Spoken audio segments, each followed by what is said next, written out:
Army Specialist Job Irving was fatally shot by a gas station clerk in Tacoma after a physical altercation just before midnight on August 25th, 2021. The clerk, Kyle Braidwood, was not charged with the crime after the Pierce County Prosecuting Attorney's Office concluded that it couldn't prove he didn't act in self-defense. Now Irving's family has filed a wrongful death lawsuit against the clerk, police, and others. I'm Shay Johnson with the News Tribune, here to break down what happened. Irving had been celebrating his 30th birthday with friends when he and his friends arrived at the gas station more than an hour before the shooting. Braidwood stepped outside for a cigarette break. According to the wrongful death lawsuit, Braidwood told the group to keep the noise down, stop throwing the baseball, and not tear up the parking lot. At this point, Irving, who had a retractable tape measure as part of his costume, can be seen walking toward Braidwood with the tape measure extended. He was pretending to measure Braidwood, according to the lawsuit.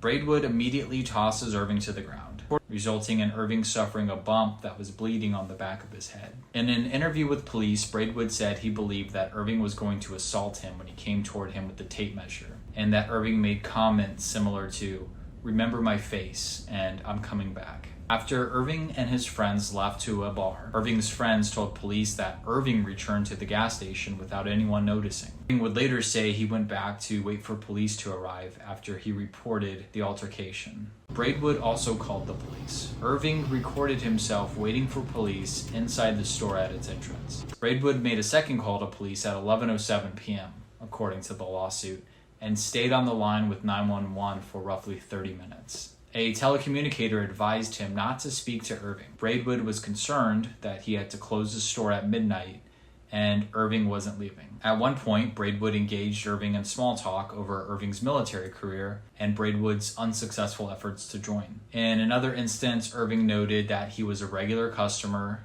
and assured Braidwood he wasn't a threat. More than an hour went by and officers still didn't arrive. With minutes left until the store closed, Braidwood took matters into his own hands and tried to physically remove Irving out of the store, surveillance footage shows.